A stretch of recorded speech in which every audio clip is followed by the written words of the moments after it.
whatever you wind up doing is exactly what you should be doing. And I have not behaved one single day of my life. Not one day of my life have I behaved, and I am fine. I need your help.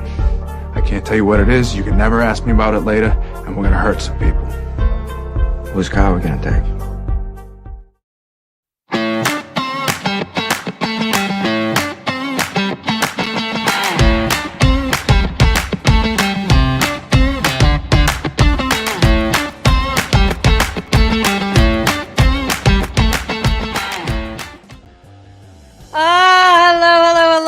Probably freezing, and yes, I have connection issues, and I'm losing my freaking mind over here.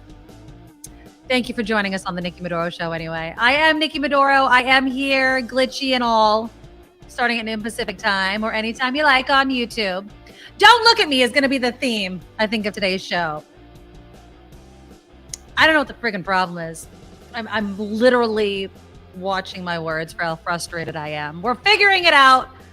But just don't look at me. I don't want to keep wasting too much time on the show. I will be a bit glitchy. I recorded an interview that I'll be playing in the second half of the show with a UC Riverside professor who teaches this really cool class called Rockonomics, where they look at the music industry. She's fabulous. I'm freezing through through most of it, but it's still a great interview. So you'll want to tune in. And the show's going to be fun. Yeah, maybe a bit glitchy, but apparently, as far as I can tell, the sound is okay. So, just listen to me. Don't watch me. I know, try to be cute for y'all, but we're going to make do. So fingers crossed we get through today. And hopefully the glitches on why I freeze, but my voice doesn't, will be fixed by tomorrow. It's good to have a handy husband is all I'm saying. As we start the show, as always, I want to say thank you to our exclusive founding sponsor, Steve Moskowitz. Give him a call. It is tax season. Who's up worrying about taxes and HR and accounting problems? This girl right here. So give Steve a call, 888 tax deal, MoskowitzLLP.com. Click a thumbs up. We want to remind you to do this each and every show. YouTube loves it, so I love it. It helps expand the show. I mean, we have thousands of subscribers, which we got really, really quickly, given the fact that obviously, I just launched the show a couple of months ago from over at KGO Station X. But we want to grow our subscribers, and this is an easy, free way of doing that. Become a Medorable by signing up to be a monthly Patreon subscriber. TheNikkiMedoroShow.com is where you find the link, as well as links to share with your family and friends of the YouTube show. And so, of course, whatever you can donate each month is much appreciated. And of course, the Super Chat is live. You guys were so generous yesterday. I appreciate it. Kim appreciates it. It's the $sign under the comment box. And you can throw us some Super Chats, Super Thanks, Super Stickers. Any amount, again, that you can do is great. PayPal, the Nikki Medoro Show at gmail.com is where you can go if you like PayPal. And then, of course, rock your Nikki Medoro Show merchandise. Send me the pictures. There's the website, theNikkiMedoroShop.com, and we can all enjoy watching each other out in public with all of our merchandise there. So thank you so much. We do have a great show. In just a moment, I'll be speaking with CalMatters Alastair Bland about Newsom nixing environmental laws. But there is what many would say a valid reason on why he has done that. So we'll get those details from Alastair Bland. And then I woke up this morning to some what I consider very anti-American comments from a United States governor. And it's Utah's governor, Spencer Cox, actually vice chair of the National Governors Association. He's also the Republican governor of Utah. Anti-American, straight up. You tell me if I'm wrong when we talk about that. We'll talk about California. Do you think they're going to take steps to end Proposition 8? Which is still on the books here in California. I mean, it's been overridden by the Supreme Court ruling, but it's still here. And we know this U.S. Supreme Court, what they can do. And then again, like I said, we'll be talking Ticketmaster. And if they're going to get a repeat of the Taylor Swift fiasco with the Beyonce tickets, again, I'll be speaking with UC Riverside labor economist, Dr. Carolyn Sloane, in the second part of the show. But let's get into the environment. Governor Newsom, I think really tries to lead the way on where he wants this country to go, where where the steps we take here in California, we would like to see replicated, whether it has to do with, environmental issues such as electric cars, which I know there's a huge debate about that, just trying to be as environmentally friendly as possible. Well, countering that desire, of course, are the water issues we have here in California and many states, especially surrounding California, have. And so it may surprise you to read a headline that says Newsom has suspended environmental laws. Well, joining me now is Alastair Bland, who's with CalMatters.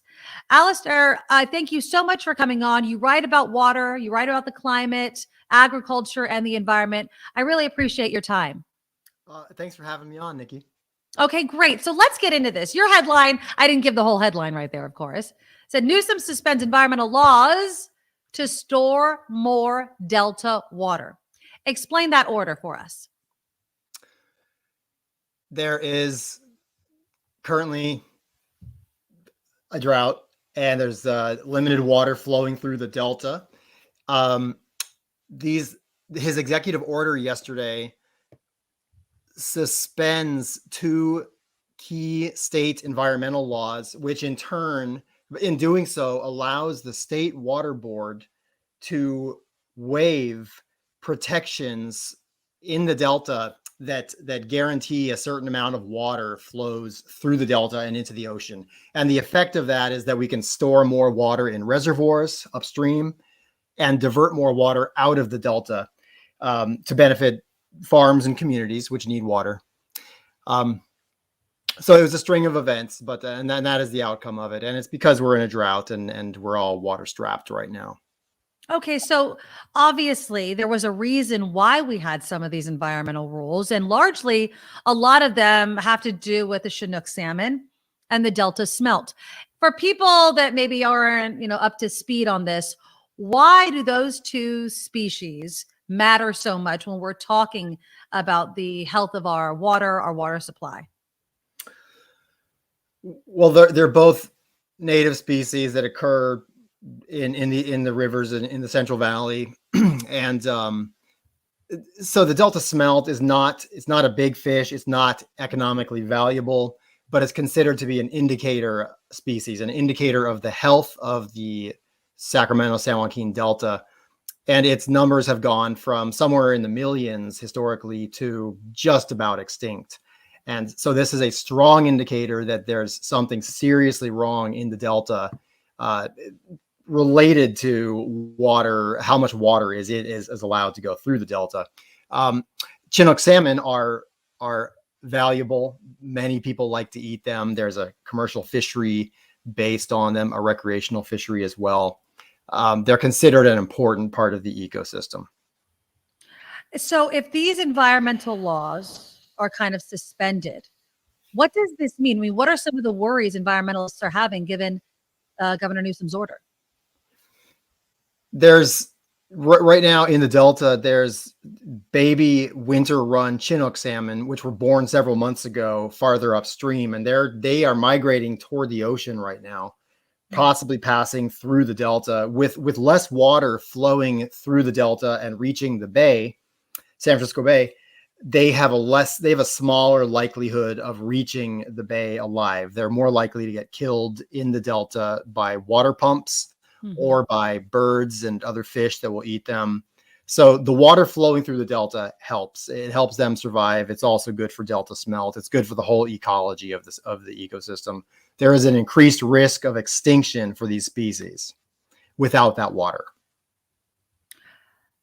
I guess this is a tough question, and I'm not really asking for your opinion, but I would assume environmentalists that you've talked to have felt when we're talking about a water supply for the California human population versus something like the Delta smelt and the Chinook salmon, many would say, look, we have to grow food. People have to drink water. Is there a balance here? Is Governor Newsom's order bringing this more into balance? Because it's not as if easing these environmental laws, Alastair, are immediately going to solve the issue. We're going to be in a drought or have drought conditions for who knows how long. And so it could worry some that these would be permanent. Yeah, it's it's a good question with a complicated answer about where is the balance between the environment and human needs. And certainly there are farmers who have very little water. They've been delivered very little water by the state in the past several years. They've had to fallow a lot of land. They can't grow anything. They've had to kill a lot of trees, let them die. And so there is hardship associated with lack of water for farmers and for communities too. However, some of the communities that have run out of water are dependent on groundwater. So they're not directly getting water from the Delta, and they have run out of water because farmers, in most cases, it's because agricultural interests have pumped water out of the ground. So there are no communities that I know of in California that are out of water because supplies from the Delta were cut off. Hmm. So that's the human side of it. On the ecological side, these fish are close to extinction. Their numbers are at historical lows, and this is for winter run Chinook and Delta smelt. So to say that the balance has been tipped in their favor, it's hard to say that that's the case either. How are we doing on storage? How much progress are we making in storing more of our rainwater? We've had a lot of storms recently to help us, prepare for the dry years that are always coming. Stored water in the reservoirs went way up in January. Lake Oroville, for example, which is the State Water Project's largest reservoir, was at about 30% of capacity in early December. It's now at 69%. So that's a lot more water. Lake Shasta has gone up too. So is San Luis Reservoir in the San Joaquin Valley. But is that enough? I mean, I feel like people are saying we need to build more storage. It doesn't seem like anything in California gets done very quickly, as you know. Right. Water projects take a long time. There are another couple of reservoirs either being built or expanded. And as for the reservoirs we have now, they're still rising. And even without the governor's executive order yesterday, it's probable that they will be close to full, if not full, by the end of this winter, assuming we have another storm system or two. Right. Without another storm system or two, our storage might not increase a whole lot more. Yeah. And so there's a debate of where to build more storage as well. There is a call to build more storage, and Sites Reservoir is an example of a project that's moving toward the construction phase. Alastair Bland, he is with CalMatters. He writes about water, climate, and the environment, agriculture. Any idea? I mean, before I let you go, was any sort of timeline given on this order from Governor Newsom, or how people should gauge how long this is going to last? There doesn't seem to be any there's not much of a sense of when this is going to happen, or how long it could last. And in fact, the State Water Board said that yesterday said that they aren't sure yet how they will respond to the executive order. So that's yet to be seen. Oh, well, Alastair, thank you so much for coming on. Again, CalMatters, I will link your story in my show description. Thank you so much for your insight today. I appreciate it. You're welcome. Thanks for having me. Thank you. Yeah. So, I mean, it's really interesting to think about. We've had all these storms, like Alastair Bland with CalMatters was just mentioning. Our reservoirs are getting more full, but we know what's coming. We know that obviously we need to continue to plan for it, but at the sake of our environmental laws has a lot of people concerned. Now, again, there are no end dates. We're still waiting on how water officials and environmentalists are going to be responding to this. But you talk to some conservatives and they're just like, the Delta smelt, tiny fish. That's what we're waiting on. That's what we're bending to. But yes, absolutely. Walter wrote in the Bay, we were going to build Buckhorn Reservoir years ago. We didn't due to a shrimp found that was endangered. It would have doubled our storage for the Bay. Lots of water is being lost to the ocean. Exactly. And let's welcome back Kim McAllister from her fabulous vacation to Monterey Bay. Hey, Kim. Hi. So we were talking about water and Governor Newsom obviously kind of suspending for a while, and we don't know how long. Details are not forthcoming. That he's going to ask the water board to waive rules to protect the salmon, the Delta smelt, so that more water can be delivered. I feel like we're trying to find a balance here, but I don't see it ever not being suspended given the fact that our water woes never seem to end, even in wet years like we're having this year. Yeah. It seems like there's always a problem. I was just talking with Mark about Great Sierra snowpack, 200% of normal, like so good for this time of year. We're ahead of the game, but then it's going to flood, right? So when it starts to melt, there's really nowhere for all this water to go. So we have flooding, and some of that water we probably won't be able to save. So I think we're doing it wrong, as you used to say. Well, building anything in California, it always takes forever. Maybe if we have time today, I want to talk about the Golden Gate Bridge suicide net. I swear to God.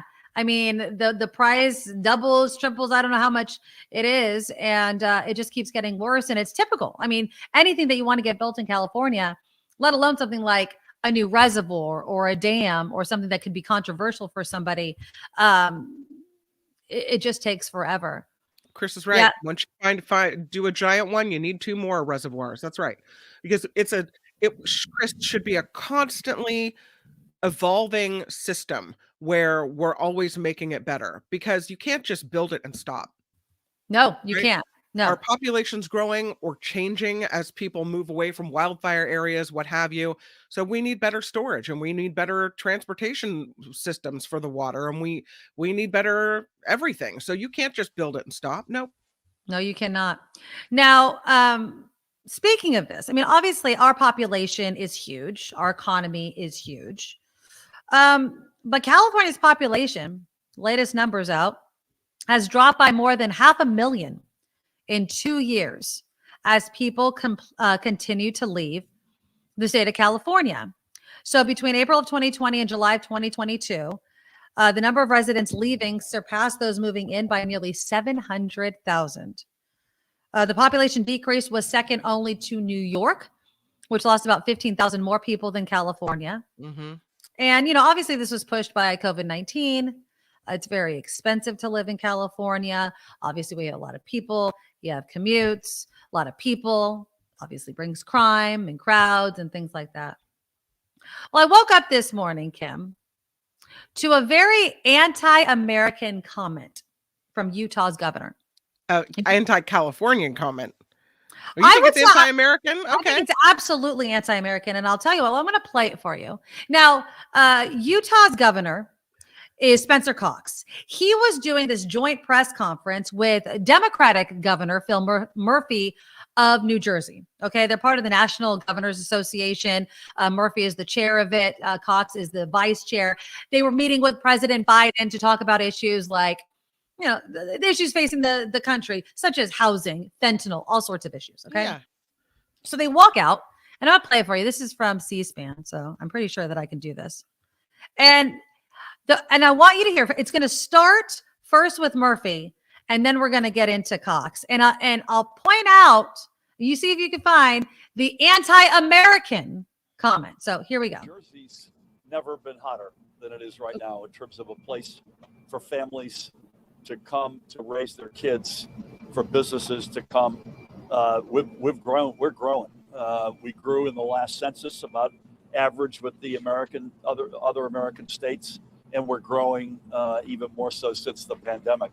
Affordability is job number one for us to keep that posture, to keep that. And we spend I won't go through all the details, but we spend an enormous amount of our energies and a lot of money on making New Jersey as affordable as we can get it. I think while still being the number one state in America to raise a family. But no big changes this year? Tax reductions, significant across the board, property tax in particular. Yeah, All right, I now just listen. said we're having the opposite problem. This last census confirmed that Utah was the fastest growing state over the past 10 years. So our biggest problems are more growth related. We would love for people to stay in California instead of coming as refugees to Utah. So we're always trying to figure that out. Our biggest problem right now is housing and water, those two issues. Because we've grown so quickly, we need a larger supply of housing. That's where our focus is. We're not working to attract more people. We're doing just fine that way. Utah was named the best states to start a business, with Texas and Florida number 2 and 3. So we feel really good about that balance and where we are right now. Did he just call Californians, fellow Americans, refugees? Oh, yes, I believe he did. That is the most not the most, but it is a very anti-American statement to make.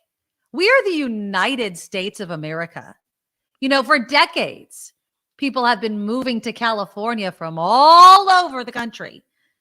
And all of a sudden, a Californian wants to move to Utah for some godforsaken reason. And you dare call us refugees? That is insulting. That is absolutely insulting. He should be ashamed of himself. He should be ashamed of himself. All right. You let me know in the comments how you took Governor Cox's comments right there.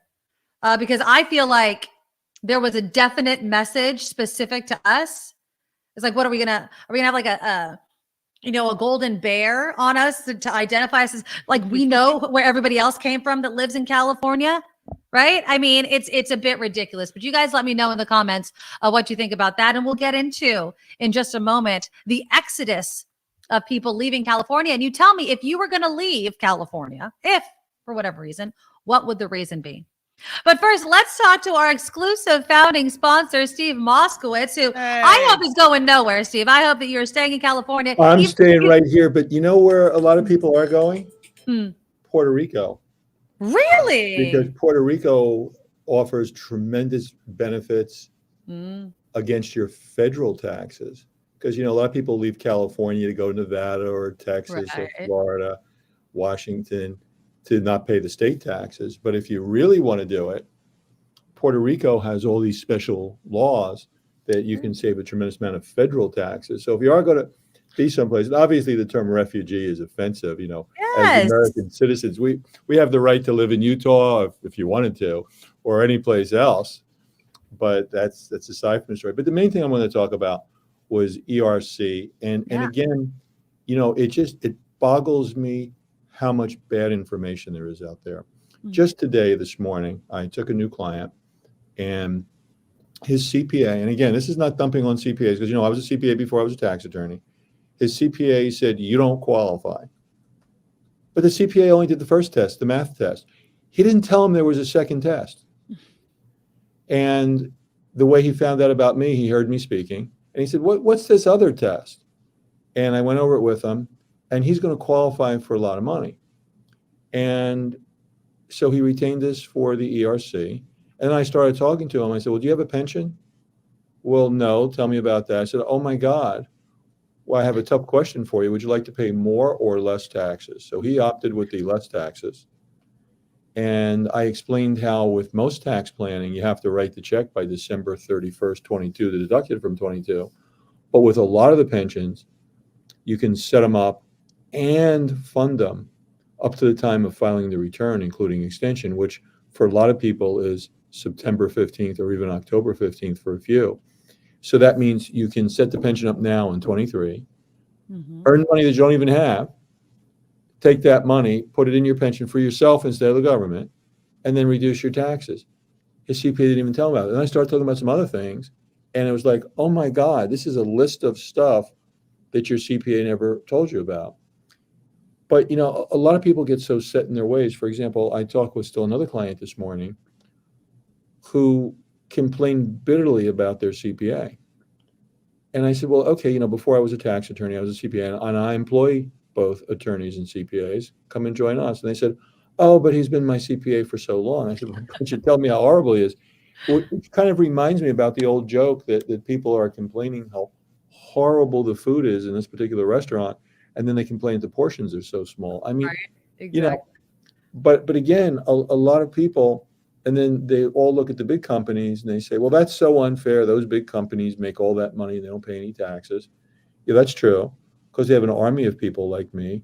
But what we do is say, look, you need all kinds of services, but you don't need a full-time person doing it. And also you couldn't afford that. Mhm. We can provide all those services at a fraction of that cost, still give you everything you need, as well as things like ERC, because, at $26,000 per qualified employee for 2020 and 2021, for a lot of people, that's a substantial amount of money.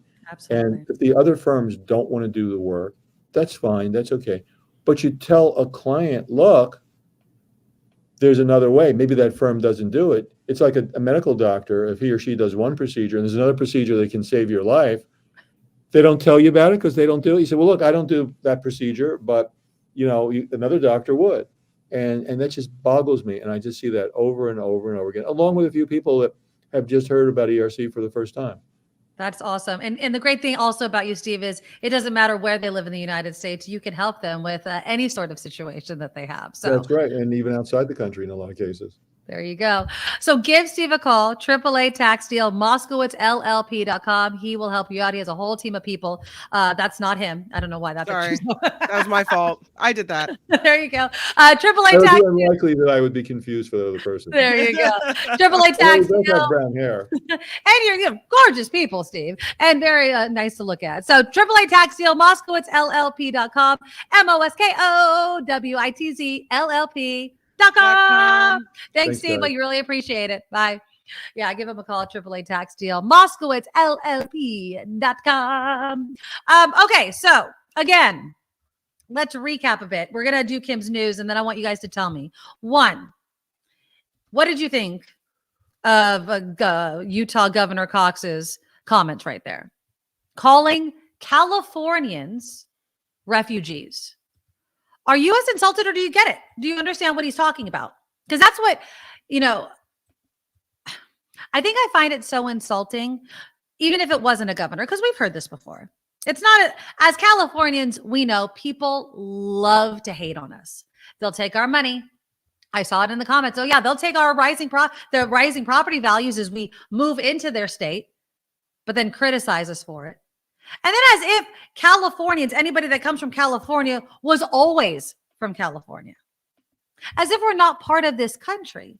As if they don't understand the unique situation it is to be a Californian, to live in a state of our size. Now, all of a sudden, they have to deal with similar issues as their population grows, and they blame us. They blame us. I find it insulting. But that word, calling fellow Americans refugees for moving within our country, it's shameful, in my opinion. But am I just a little too sensitive this morning because I'm having connection issues? Perhaps, but I don't think so. I guess the question is, who wants to live in Utah anyway? No offense, Utah. I mean, Well, I'm sure there's Park City, there's some great places to ski, there's some wonderful things, but I mean, look at the political climate in that country. Look at, I don't know. That's the last place I'd want to put myself. Well, also though, did you hear? And when we come back from news, I'm going to play those sound bites again. But how he was wanting certain things. It's a great place to raise a family, blah blah blah. So on one hand, enticing people who wouldn't want to live in a great place to raise a family, and on the other hand, calling out one segment of the American population, and it's insulting. It's absolutely insulting. All right, we'll get to that. Again, tell me in the comments, what would it take for you to leave California, or are you already ready? Or like Kim mentioned, no way in hell, because I know what they do and how they vote in those states. You tell me next, but first, here's the news. Now, from around the world to up your street, the Nikki Medoro Show presents News Czar Kim McAllister.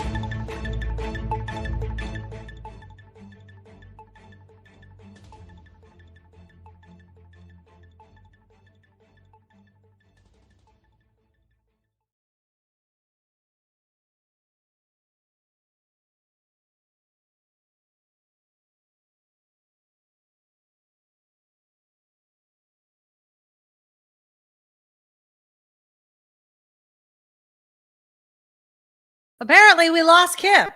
I don't know what happened there. But she seems, I thought I had the connection issues. I'm back. So you know what? We'll see if Kim comes back. I know. Rough day for connections, Joe. I'm telling ya.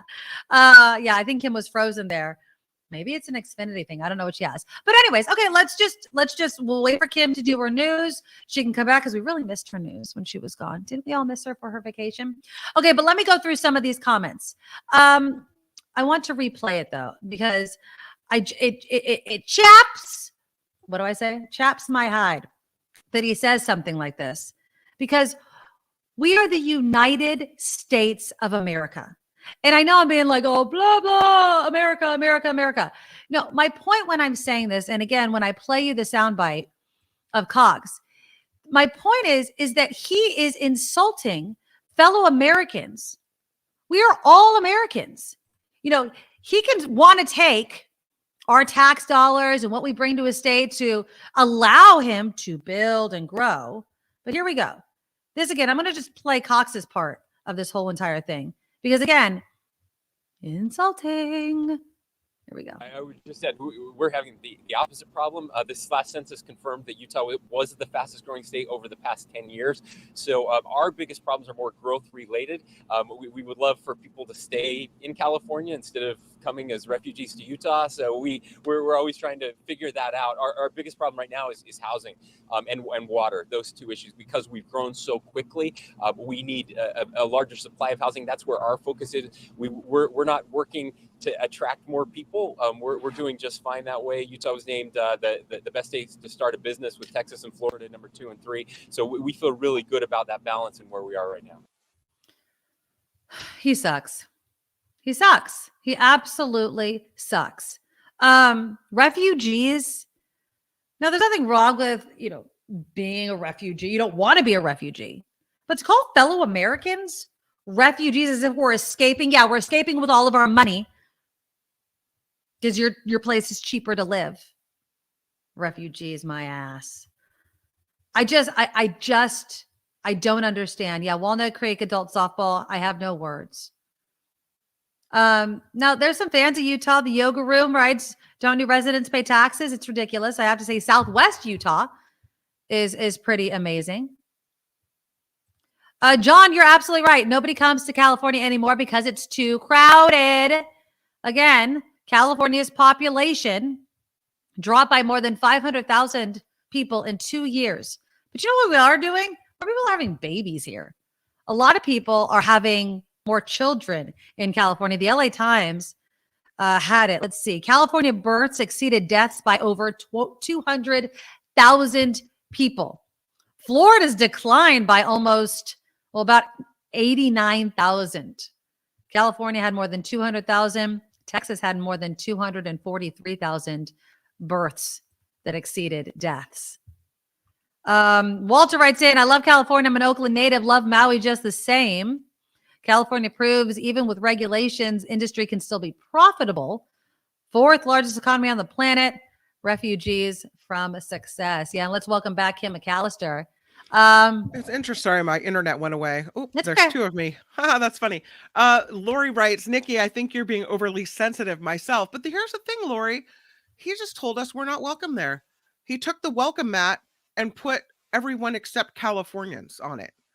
So what are you saying? Why us? Well, Lori also said earlier in the chat that she feels like a refugee from the cost of housing and utilities will have to leave if I need to retire or Social Security disability. Lori, those are valid concerns. Right. Those are going to happen in other states that grow. We are just doing it first because we're so huge. You don't think that they're going to start having some regulations in these other states? That's what they don't want to do. Yeah. They judge California regulations because they haven't had to deal with regulating so many friggin' people. Now, all of a sudden, they're going to have to deal with all these differing opinions. And if you want to blame it on Californians, knock yourself out, but it's not a fair criticism. It's ridiculously offensive. It's ridiculously offensive. And while I understand that he says we don't have enough housing, we don't have enough water. Neither do we. You don't slam down the welcome door on fellow Americans and say you're not welcome here. No, it's and that's why I call it anti-American. Yep. We are a country Mhm. We are a country, and we can move any damn place we want to, because people have been moving here for generations because we're gorgeous and it's nice and we have the beach and the sun and the best weather, I would say, in this country. So please hold this anti-California / American sentiment, because it's unfair. All right, let's do Kim's news, because we've been missing it so much. And then we'll come back. I'll read more of your comments. And again, if you were going to move out of California, why? Would it be politics? Would it be regulations? Would it just be because you want to leave paradise weather-wise? You tell me. But first, I already played the intro, Kim, so take it away. I am Kim McAllister on the Nikki Medoro Show. This report sponsored by tax attorney Steve Moskowitz at 888 Tax Deal. And let's get to the breaking news this morning, and that is that we have lost an icon, a celebrity, a movie star, and an absolute bombshell, because today we understand that Raquel Welch has passed away at the age of 82. According to her family, she died this morning after a brief illness. And it's interesting, the story I was reading about her said she was the star of starred in Legally Blonde. Yeah, well, she starred in a lot of things.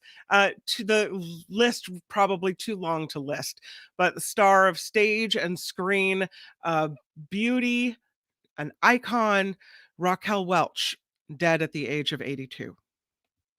In Buffalo today. It is a sentencing day, and the young man who shot and killed 10 Black people in Buffalo, New York last year is apparently now apologizing for what he did. Before he was sentenced, he said he did a terrible thing last May. He says he shot and killed people because they were Black. Apparently life in prison for this man. A community group is blasting the EPA now for what it says is insufficient testing of the water near the Ohio toxic train derailment. Chemicals spilled were burned from the East Palestine train derailment February 3rd, leaving many residents to complain of coughs and sightings of dead fish. This comes as residents of East Palestine will finally be able to ask some questions tonight at a town hall about 2 weeks after dozens of train cars derailed in that city. The nation's air travel system is safe. It is? Well, that's according to the acting leader of the FAA telling a Senate committee, Billy Nolan, saying things are safe, but there's always room for improvement after a series of recent close calls, including a near collision last month between FedEx and Southwest Airlines planes in Austin, Texas. The Department of Justice is not going to criminally charge Matt Gaetz, the Florida Republican being investigated for potential sex trafficking. His office confirming today no charges will be coming in that case. So we'll look to find more about that and why the charges are not coming. They couldn't find anything, obviously. I mean, obviously, that's what I would say. I mean, remember they were talking to his best friend about how he was picking up and using code names for some of the questionably aged women that he was going out with. But if it's not there, it's not there. And I'm not going to be one of these conspiracy theorists that will maintain that something happened. Is he a douchebag? I have total evidence of that. I don't need a jury to decide that for me. I don't need a jury to decide that either. One look at him and you know. And then Governor Gavin Newsom. Yes, as Nikki was mentioning, he's waiving environmental laws to allow California's water managers to store more water in reservoirs. The governor's order allowing the State Water Resources Control Board to consider modifying requirements when deciding how much water in the Sacramento-San Joaquin Delta is allowed to flow into the San Francisco Bay. The requirements are in place to protect salmon and other endangered fish. Farmers say the move will allow for more water delivery this year. Environmentalists say it eliminates several laws like those that protected endangered species and that protect the Delta from seawater intrusion. And Magic Mike's Last Dance is receiving a major bump at the box office thanks to Valentine's Day. I had a picture that I just wanted to put up just because. It's not from this movie. I think it's from one of the other Magic Mike movies, but you know. Yeah, baby. There you go. For a hot Matthew minute, my right? kind of hotties right there in the cowboy hat. Heck yeah. The third installment in the Magic Mike franchise made close to $2 million yesterday, which led All titles, as a matter of fact, over the Valentine's weekend. Avatar: The Way of Water came in second yesterday with 1.8 million and has made nearly 650 million at the domestic box office. But if you're just looking at Valentine's Day, yeah.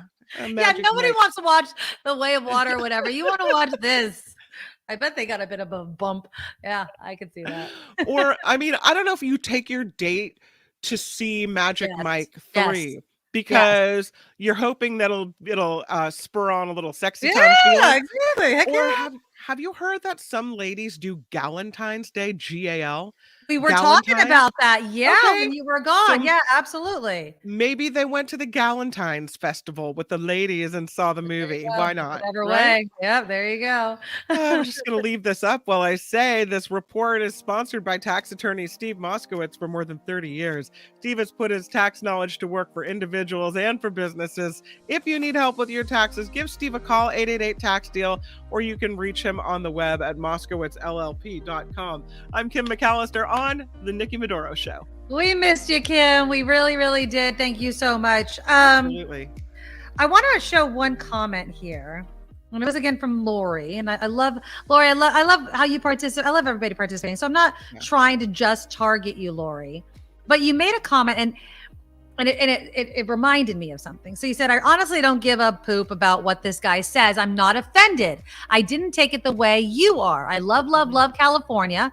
I hope I could stay if I can work out the money. Just don't get butthurt over what some MAGA guy says. Yeah.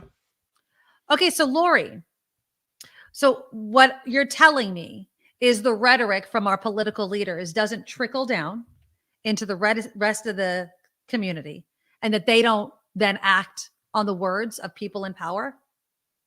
Because we've seen it before. You don't think that people that move to other states with California license plates getting harassed isn't because politicians and people in power and people that get microphones put in their face say things like this? That's my point. That's my point. I wish that the governor of Utah would not single out Californians as if we are the source of everything, when we, again, are the fourth largest economy. We bring tons of money, innovation. They want us, but they don't. And that's my problem with it. And yeah, maybe I'm being more sensitive about it. But Lori, this type of us versus them rhetoric is exhausting and has repercussions. It just does. I mean, if your governor is calling out Californians, and then 2 weeks later, your new neighbor is from California, what do you think is going to happen? I mean, they're going to be welcoming you with open arms and giving you that Utah smile? No. All of a sudden, you've become the enemy, and we don't need any more of that. Do you feel like you would, if you were thinking of moving, being a Californian, that you would hear what he said and take it to heart and not pick that state? Or would you ignore and go where you Part of me wants to just move there to spite his ass. I mean, I think that if you're going to move to Utah, you have a reason to move to Utah. Right. I mean, either family, work, maybe slower pace of life. It is still cheaper than California. I get it. But I'm so exhausted by this narrative that is being spread by people like Cox and others, because it does trickle down. We've heard it constantly. We heard it with the former president calling out California, and I'm exhausted by it. It's not our fault. What it is problems that come with population. It's simple as that. Now, you could point out certain regulations, environmental regulations, for instance, which we were just talking with Alastair Bland with CalMatters, all part and parcel of population. All of a sudden, you have more people, you got more pollution, you got more trash, you got more recycling. These are things California's been dealing with for decades. So yeah, we have a ton of regulations. And do we do everything right? Of course not. I'm not defending everything that California has done. Look exactly at what we're doing with the environmental laws versus how we're managing the water from the Delta. But my point is, it's not a Californian thing. It is a balance that's very difficult to master, and we haven't mastered it here. And I'd like to see what happens in some of these states when they start getting a taste of what we have had to deal with, and see how well they do it. If they do something that we can learn from, fabulous. But how dare you call us refugees? We're Americans and we can live in Utah if we want to. I wouldn't want to, but it's annoying. Let's see. John writes in, many Republicans and conservatives have problems understanding math and facts. True. Very true. Randy. Okay, Randy, explain. Randy writes in, California brings some of this on itself. Okay, in what way? In what way can we get away from the fact that there's so many people that live here? In what way can we get away from the fact that we do care about the environment? That we do need to figure out about homelessness? I mean, what would you want us to do? I think, see what people like Governor Cox in Utah and other states are doing is they see the writing on the wall. They see that they would have to do probably some of the things that California has done that they've criticized, because they're realizing that there's tough decisions to be made and that you can't make everybody happy. So now all of a sudden they find themselves being like, wait, let's just tell them to stop coming, because we realize that it's a problem that has no easy solution. And we don't want to look like we're following California's footsteps or mistakes or only solutions that don't really please everybody. You see?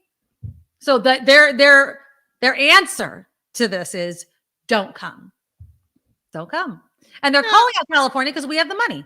And we I have to agree with Lori. I think people in other states, we don't see it, but I think people in other states do think we get a little self-righteous and sanctimonious in California. Lori says, myself included. And it's true because my husband moved to California from Michigan when he was a teenager. His dad moved here. He came with his dad. And he said one of the things that bothered him the most about California was the attitude of Californians regarding other states, because everyone that he talked to thought California was just the best, right?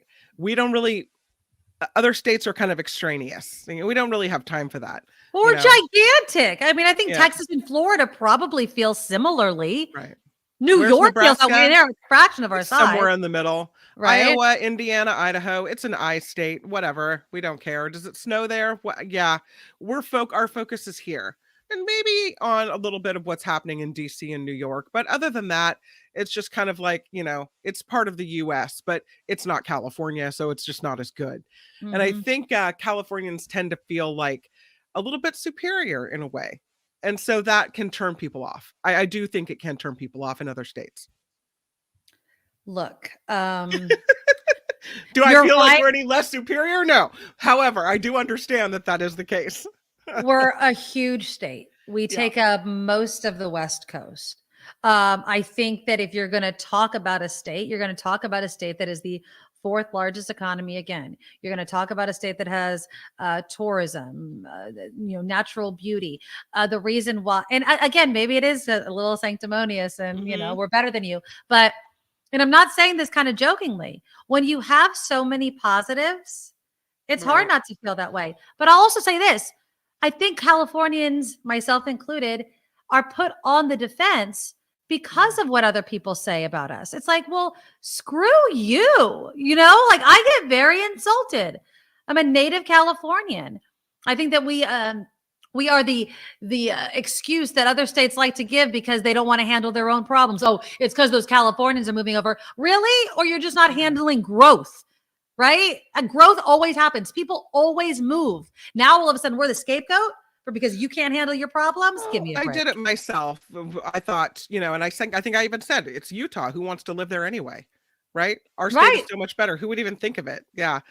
Randy, in response to your question, writes the COVID overreaction, inability to deal with homelessness, unrealistic mandates for EVs, and what the Bay Area Air Quality Management District is going to vote on that will force homeowners to retrofit their homes for electricity.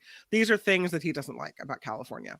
Okay. Now we could disagree about some of them. I will say, obviously the homelessness issue other states are dealing with because it has to do with population. It has to do with population. Other states are like, well, we don't have a homeless problem. We're able to house all these people because you haven't had the influx of people that we have had. in generations. Obviously, I started off saying, opening this topic, that we're losing people. Not enough, though. What, we lost 700,000 people. We've gained 200,000 people through births. I mean, we just deal with a population that is not like others, and people stay out here. There's and still we have a traffic heart jams all over the place. I mean, there's Yeah, still it's not as a if lot of people are- people crowding up the place. So You know, the COVID overreaction, though, Randy, I'll say this, is one of the reasons so many people did leave California for these other states. So, you know, they can do that if they want to. Here's the thing. Nobody is closing the door on people moving in or moving out of California. And I think that's my point, just to put kind of a finer point on it. I just feel like, you know, even with all of the issues that we have as Californians, we still say come. We still say come.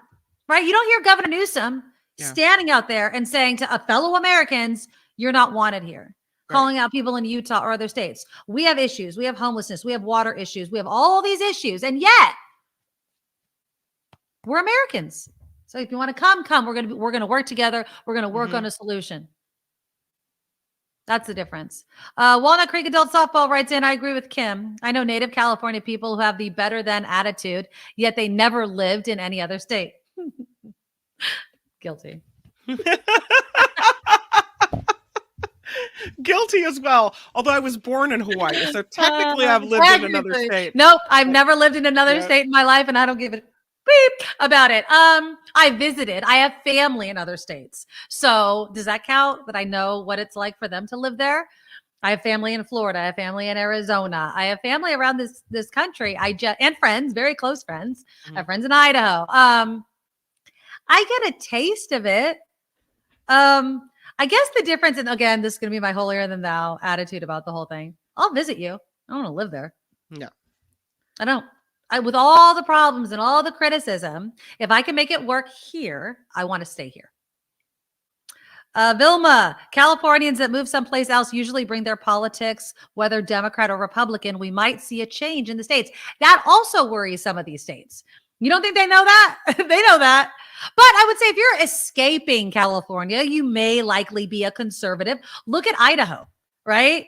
Tons of Californians moving out there. Now they're all like testy with each other because, oh my God, it's good. The property values are rising too quickly. I already bought my home, so I'm okay with it. But other people, same story. We've heard it for generations here. Walter writes, love how the Western states banded together. Me too, Walter. The Western state pacts during the pandemic with regard to health standards, Nevada, Oregon, Washington, and Cali. Reasonable people that care, you know? Yeah, Calvin. How about other states stop taking more federal tax money than they contribute to our nation? Absolutely. Kentucky, I'm looking at you. All right. I love these freaking states. You know, we pull ourselves up from the bootstraps and take more. Yeah, we give. We bought your bootstraps, bought your boots too. You're welcome. But please continue to criticize us as if we're the problem with this country. Chris's criticism is ridiculous because as if California is the only state that imports cheap stuff from other countries. Come on. Dumb. I mean, I'm sorry. I appreciate you making a comment, but I just don't think you can blame California for that. Right. Our economy, the entire U.S. economy is built on that. Now, if you want to say that's a problem, that's great, but don't point a finger at California for that, Chris. No, it's quite American to outsource jobs. President Biden, you know, with the CHIPS Act and everything else is trying to kind of change that. But yeah, it's not a Californian thing. It's not a Democrat. It's not a Republican. Very American to outsource jobs, the cheapest jobs you can find. Kim writes in, I have a friend who moved to Georgia. I thought he was nuts. He said it was his job to make it blue. A lot of people said the same thing about Texas. Flo says traveling across country by car or train is a great way to really get perspective on our nation, east, west, north, south. I agree. You know, going back on that criticism of, you know, you were born and raised in California and you've never lived anywhere else. The same can be said for these other states, right? You never really lived in California, so you don't know what it means to have diversity. To see the ocean and then see it getting polluted, to see the smog and wanting to clean that up, you know? Oh, it's so clean in West Virginia where there's a fraction of the people we have out here. That's great. But you have to understand what it's like to live in a state such as ours. Colors of the Wind writes in, there has been some evidence that other states send their homeless to California. Yes, there have been stories about that. Again, it's easy. I mean, I'm not even going to say it's a Republican thing because I always say that Republicans love to blame and never solve problems. But I would say that some of these states would rather blame California and Californians instead of solving their own damn problem. You're the governor of a state. You know things are going to change. Growth happens. Migration happens. Yeah. You have to deal with it. You can't just be like, I'm in a bubble. I don't want anything to change. And if it changes, it's California's fault. Give me a friggin' break. I think I should apologize to Chris. I didn't mean to call you stupid if that's the way it came off. I can disagree with your point, but I shouldn't have said that's stupid. And I think I did that. And so I'm sorry about that. Oh, thank you, Kim. You're trying to be so polite today. Thank you. Thank you. Didn't agree with your comment, though. I do appreciate the comments, though. David said anti-California sentiment is strong in Oregon and Washington as well. Californians go home bumper stickers are everywhere. Yep. Yeah, I know. And you know what? Maybe that I do. It's not maybe. That is also why I get aggravated when things like this are said. Because Cox and governors and politicians like Trump and others, they start this whole conversation. Instead of being honest about it. You know, how many people live in California that are not quote unquote native here, even though none of us are, of course. But think about it. So all of a sudden it's a problem for people to move to other people's states. But for generations, it was fine for people to flock to California, build all this housing, all of this crap. And now all of a sudden it's a uniquely California issue. Stop. It's ridiculous. And it's childish. It's, you know what? You're just proving with California go home bumper stickers that you don't know how to run your state. That you're realizing you don't know how to run a state that is going to grow. It just is. And wanting to close your eyes and plug your ears is childish. Figure it out. Sending Americans to go home is an insult. I maintain that. It's friggin' so wrong. Nick writes in, easy solution to the population issue, birth control laws. Yeah, I mean, I don't know about Utah wanting to do that. As a Mormon, I don't know how Mormons feel about birth control, but I'm going to err on the side of they have lots of kids. I know they have lots of kids. They're breeders, aren't they, out there? Cheryl writes in, the best thing about California is the diversity. My youngest daughter's first best friend was a different race. It was fabulous. It wouldn't have happened where I came from. Yeah. I love the diversity here. You know, and when you have diversity, you understand the issues that can happen.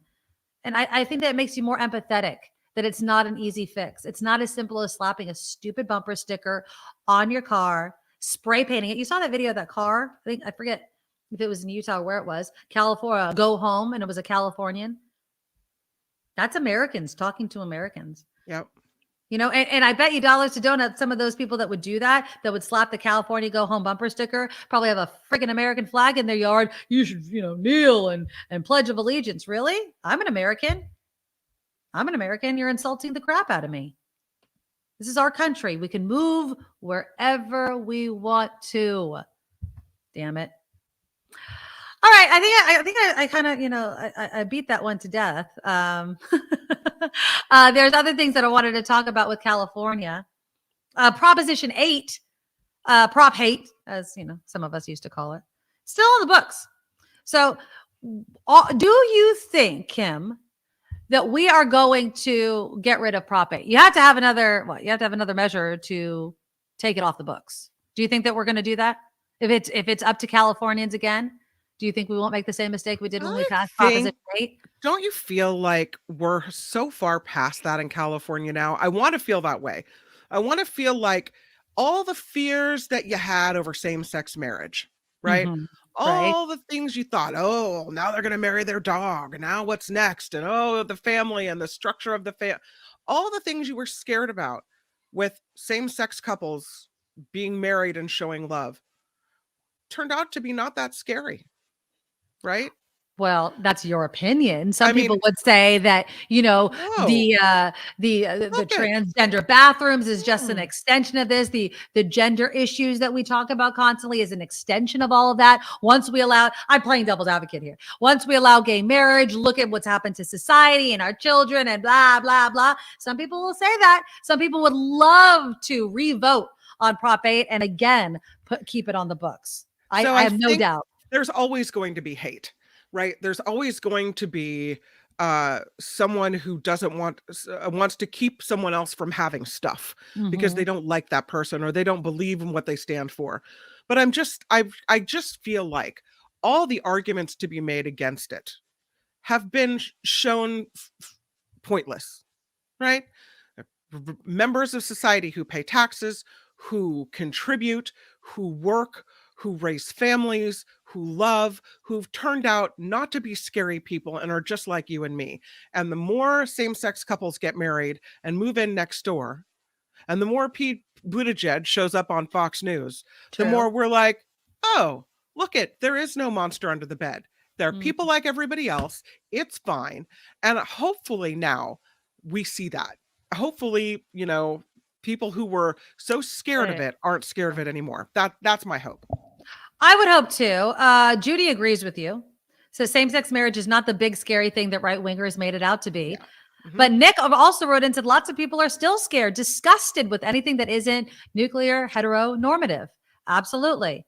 Mo accurately says Florida. Don't say gay bill, wage that war on Disney World, the whole tax structure for Disneyland, where now they're appointing the people to that board, that Disney board. It's insane. It's insane. I would argue, though, simply Florida. What else can you say? This is California. That's Florida. That's why we live here. Sorry. See, there's some California superiority coming in. And yes, California is the better state. We're full of smarter people. Sorry, Florida. We're full of people that have more caring toward each other. So yeah, California versus Florida. That's it. Yeah. Well, yesterday, yes, it was Valentine's Day. San Francisco Senator Scott Wiener, Cupertino Assemblyman Evan Lowe introduced a proposal to expunge language from the Constitution that defines marriage solely as a union between a man and a woman. Now, of course, this will need the support of 2/3 of both the Assembly and the Senate and most of the voters, and it will be on the 2024 ballot. I remember when Prop 8 passed, I was pregnant still with Marley. And I was because it was the same, I think I have this right. It was the same election that Barack Obama was first elected president. And I was like, look at the tale of two stories here, right? We finally have our first Black president. And then the same time, we are defining marriage as if this country holds to high esteem, not to insult people that do, but when you have things like The Bachelor and, 90 Day Fiance, yep. I would say that we're not too holier than thou about marriage in general, but obviously for some people, when it's a man and a man and a woman and a woman, oh my God, it's the sacrament of marriage. Really? Where are you protesting, outside ABC and The Bachelor or TLC and all that nonsense with marriage? I mean, the hypocrisy is a bit thick in this country when we talk about what marriage is and how we value marriage. I value my marriage. I care about my marriage. Right. And that's all anybody should do. You want to be married to whomever, you marry whomever. Obviously within the bounds of the law, as in don't marry children, right? But a man and a woman and a woman, a man and a man, just get over it. Stay in your lane. It's none of your business. But I worry. As I like to say, keep your eyes on your own paper. Exactly. Why don't you fix your own marriage before you start worrying about somebody else's? Yeah, I'm pretty sure I have my date right. I am almost positive it was that election. It was 2010. No, that's wrong. 2008, right? Yeah, 2008's election, the Prop 8 passed. I could be wrong, but I think I'm right. Maybe I was drinking. I have no idea. But I think I was pretty much right. But yeah, it was a long time ago. And I remember the signs and people that I know's lawns supporting Proposition 8. I mean, it really drew the line on how people felt. I remember I was working with a woman This is my first radio job. And we'll get to Kim's News in just a moment. And she was debating me on this. She was, it was such a casual, and because it was early on and even having this conversation. And I maintained back then, like I do right now, she's like, marriage is a sacrament. And I looked at her straight in the face. And this is someone who was born and raised Catholic. And I understand what sacraments are. And I looked at her, I'm like, but it's not in America. We don't believe as a country that marriage is a sacrament. Your religion does. So treat it like a sacrament. But as a country that votes and either has a religion or doesn't and believes in freedom of religion or not having a religion, you can't say that. And, it just, the hypocrisy again, it all comes down to hypocrisy and what people want, freedom for all of this, except when it's something you don't agree with. So, well, and I would say if you think it's a sacrament, then treat it that way. Yeah. Right? Just do you. You do you. If the more people who believe that, then the more of a sacrament it shall become. But until that happens, then, and I wonder if people who say it's a sacrament are really not the ones who don't treat it that way. That's what it feels like to me. Yeah. Sometimes it does, doesn't it? I mean, it really does feel like, well, it's just people, who preach the gospel and yet, don't want to help other people. Or there's so many things and moments that we can all find ourselves in. I'm not putting a halo over my head, of course. Right. But when you're voting, when you go into an election booth and you're voting on something, like, for instance, gay marriage, that has nothing to do with you if you're not gay, but you want to take that from somebody, even though it doesn't have anything to do with your life and the way you live your life, that's what I have a problem with. And that's what I'm just nervous. I'll say that. I'm nervous that we haven't grown. I'm nervous that if it's back on the ballot, that we're just going to reaffirm that we haven't grown, that there's still so many more people, even in this grand old state of California, that have a problem with gay marriage. And I don't know. I'm going to obviously vote the same way I did before, but I guess we'll see next year. Fingers crossed. I have faith in Californians. I do. I don't know. I think we have grown. I think we have much bigger fish to fry. As we've been talking about during the show, water issues, homelessness issues. We have other things going on that I want to think in my heart that this becomes a non-issue. That we're done. I hope so. We leave it in the past. We already fixed it. Done. Tell Roe v. Wade. You know what I mean? Agree. Things happen. All right. Coming up, we're going to switch gears. I'm going to play you an interview I actually did earlier today with a professor from UC Riverside. I don't know why, Kim, during the interview, I kept saying Irvine. She corrected me. Don't worry. UC Riverside. She's a labor economics professor and a PhD. So she's a doctor. And she teaches this class called Rockonomics. Oh, and, cool. and I love it. She starts off her interview, and I won't take it away because it's really interesting, about why she chose to teach this class called Rockonomics. I love it. More colleges should do stuff like this. So that's coming up. What we're talking about, of course, is the fact that Beyonce tickets went on sale. And given the fiasco with Taylor Swift, has Ticketmaster changed anything? What are we seeing? What is the problem? And is this really just for show, given all the criticisms of, Ticketmaster and Live Nation kind of having this monopoly? So that is coming up. First, though, we will have Kim's News. And while you're listening to the interview, I want you guys to ponder this question that I keep thinking about. Even if you're not a huge Beyonce fan, you understand the cultural, historical significance of her, I would say, right? I mean, she's won the most number of Grammys ever, even though she hasn't won Album of the Year. Would you regret, if you had the opportunity to see Beyonce, that you didn't take it, given the fact that you can get tickets or whatever? Or do you just not even care? Because I'm sure there are people, there are artists that I was alive to go see that died and I never saw them. And part of me wishes that I had kind of pulled the trigger and seen them, even if I wasn't a huge fan, just to be able to say, I saw what it was all about. I saw the show that they put on. I had mentioned, I think yesterday, I was stoked to see Elton John. Not a huge Elton John fan, but the fact that I got to see him perform and my jaw dropped hearing him and watching him play that piano, I got it. You know what I mean? So is there anybody like that for you? And is Beyonce that person? I'm just using her as an example since the tickets are for sale. Like that, you know what? I know it's expensive, but how many opportunities am I going to have in my life to see someone like Beyonce perform? So let me know in the comments again, and then we'll discuss it after the interview and of course after Kim's News. Now, from around the world to up your street, the Nikki Medoro Show presents News Czar Kim McAllister. And this report sponsored by tax attorney Steve Moskowitz at 888 Tax Deal. I know we've already reported this today, but I think it bears repeating. If you're just joining us, actress, movie star, icon Raquel Welch has passed away at the age of 82. According to her family, she died this morning after a brief illness. Of course, Welch known for her roles in Fantastic Voyage, 1 Million Years BC. She was also in, more recently, Legally Blonde in 2001. She won the Golden Globe Award for Best Motion Picture Actress in a musical or comedy for her role in The Three Musketeers in 1974. Again, actress Raquel Welch dead today at the age of 82. In Michigan, they are mourning today. They're set to hold a candlelight vigil after this week's deadly mass shooting.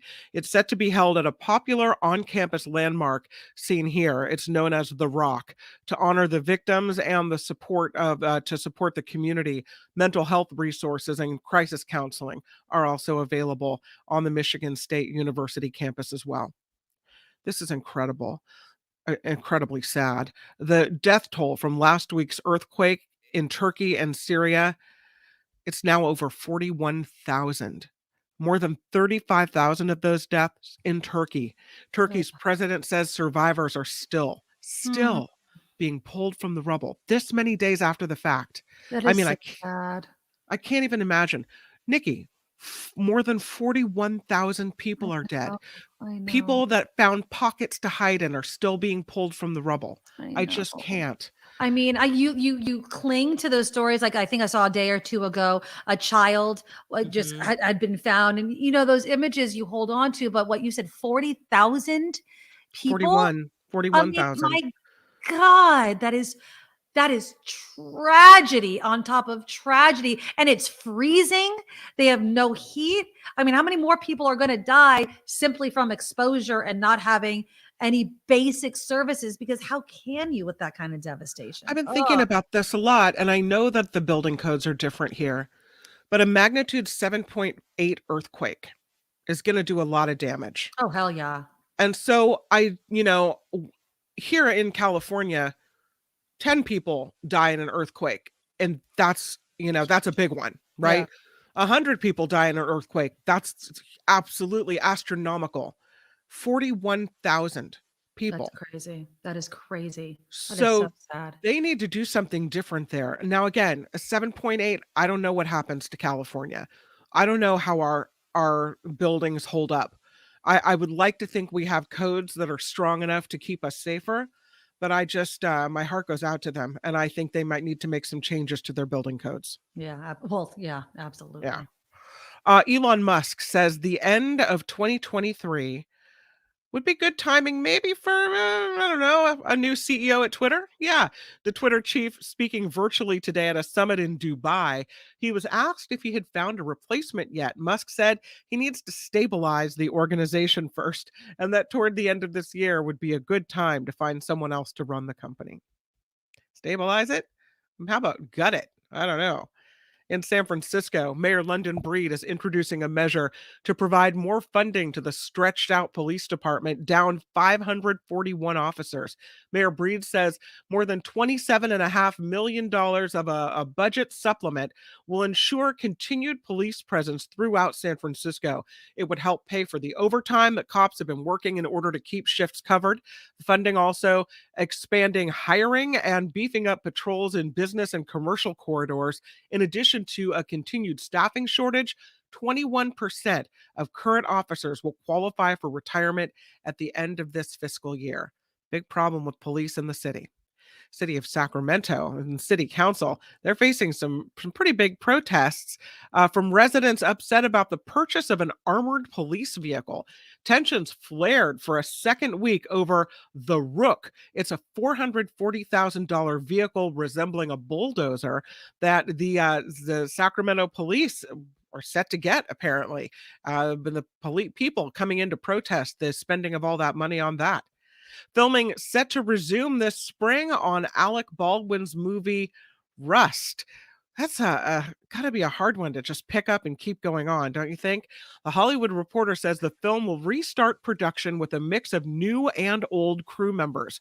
This comes after Baldwin was charged in New Mexico with involuntary manslaughter for firing a prop gun that contained a live round, killing a cinematographer there.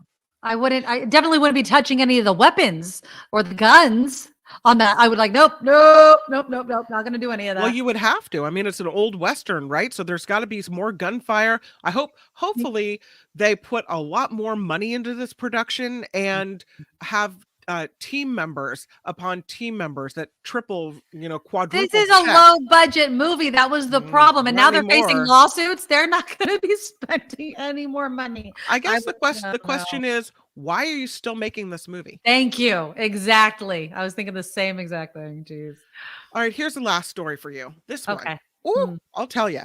This lady is out walking her dog in San Luis Obispo, where she lives, in her neighborhood, when all of a sudden a mountain lion comes out of the bushes and pounces on her dog. She's holding on to the leash, trying to save the dog, but the mountain lion rips it loose and takes off with this little animal. She is knocked to the ground. She was injured in the fall that she took, and the mountain lion takes her dog. Yeah. Oh no, didn't get it back? No. Oh no. No, it's gone. Gone. That'd be so Happened sad. in the Laguna Lake Mobile Estates in San Luis Obispo. And California Fish and Wildlife says, this is near a mountain lion habitat. And that's sad. That happens. I know. That maybe the same mountain lion spotted there in the San Luis Obispo area in the few recent weeks. They've set up a trap for it. If it's caught, it'll be relocated to a remote area of San Luis Obispo County. I don't know. I mean, yes, it's too close to people, but it's doing what mountain lions do, right? Exactly. They look for prey. They eat it. It's got to be hungry. So, but it's the doggy. Yeah. I can't be. If that was my nugget, I would be devastated. It's really sad. But hey, this is what happens when we move closer to wildlife and we encroach on each other's space. And there you have it. Okay, so this report sponsored by tax attorney Steve Moskowitz for more than 30 years. That's a long time. Steve has been helping people, and he can help you too. 888-TAX-DEAL. MoskowitzLLP.com. Steve is the one. If you have business questions, if you have tax questions, give him a call, see what he can do for you. I'm Kim McAllister on The Nikki Medoro Show.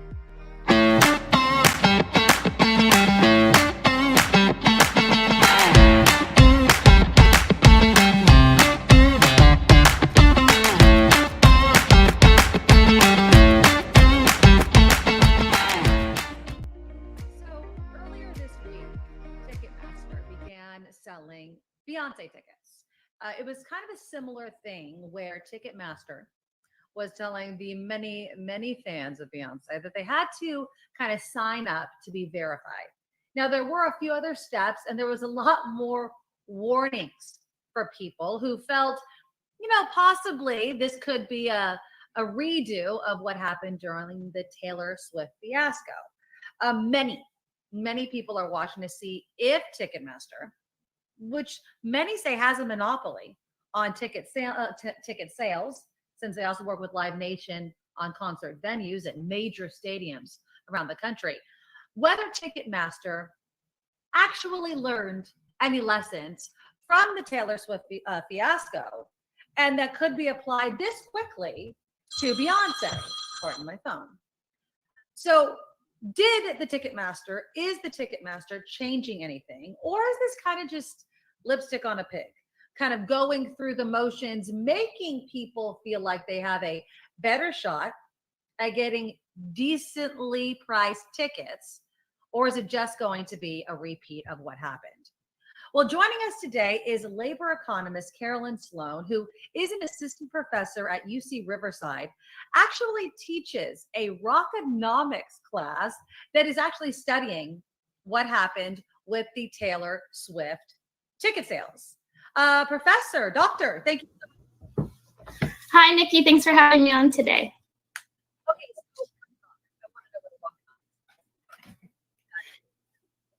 Great. So the rockonomics class was a pandemic baby of mine. So during the pandemic, I was doing some soul searching, as I'm sure we all were. And mine was about how we teach economics at American universities.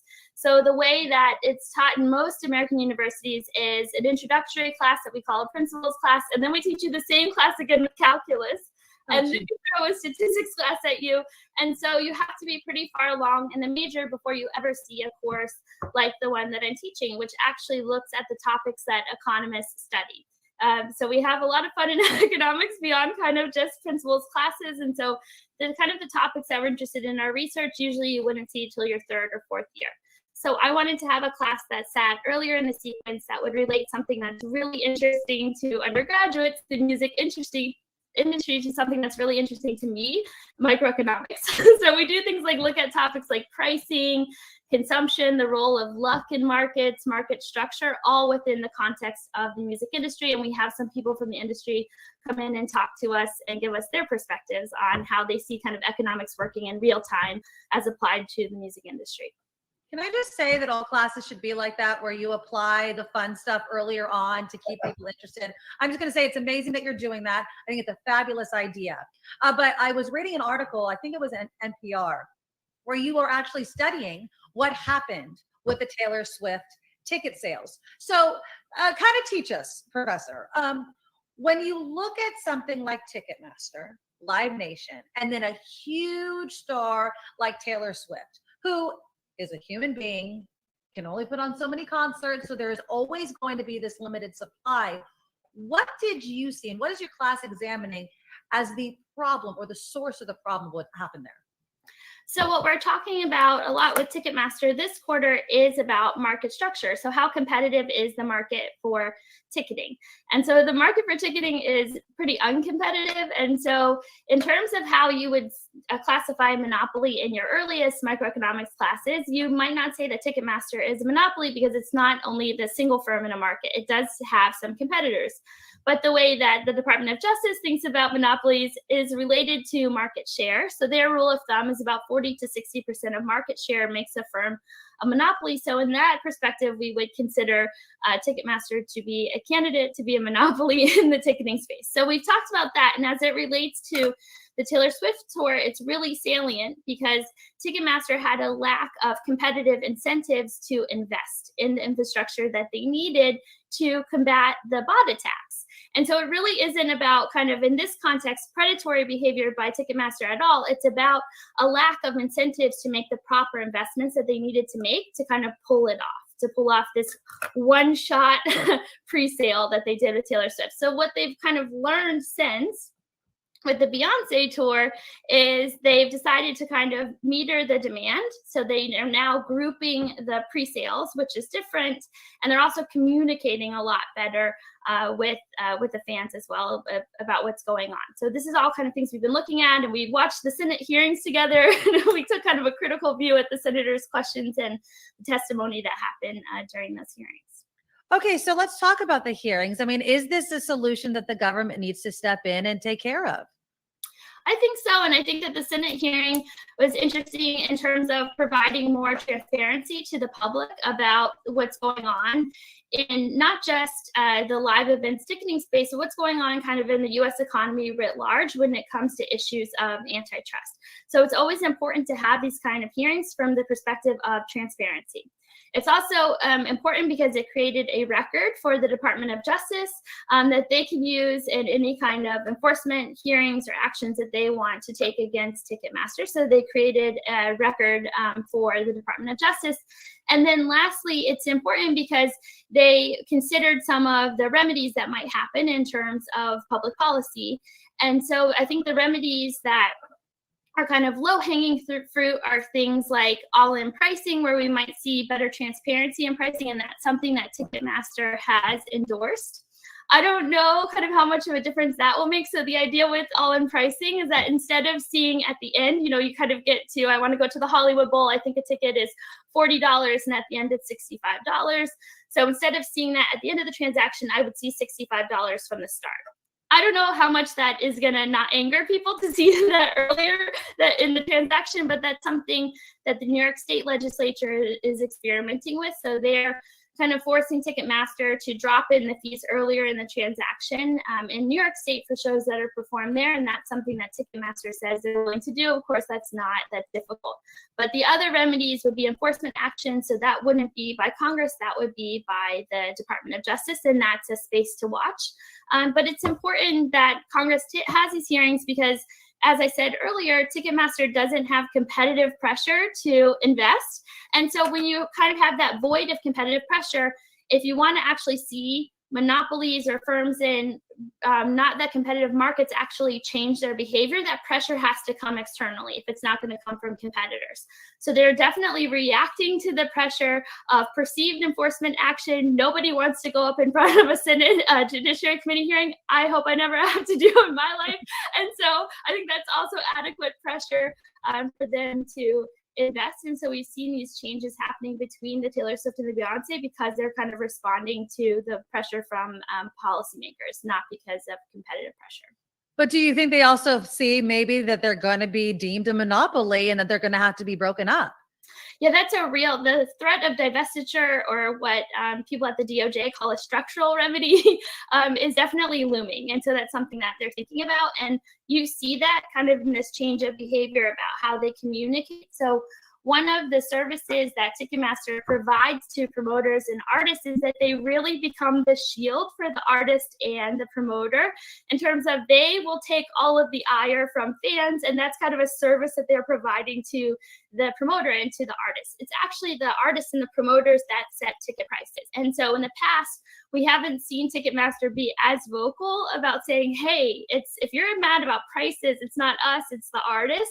But now you hear them saying it because of kind of this threat of structural remedy and what could be happening in the future. They're really getting out front and center and saying, if you're mad about fees, that's not us that's setting the fees. If you're mad about prices, it's not us that's setting the prices. And so you see a lot more of this kind of vocal defense, where before they weren't doing this because it was part of the implicit deal that had with artists and promoters is just let the fans get mad at Ticketmaster. That's what we're paying them for.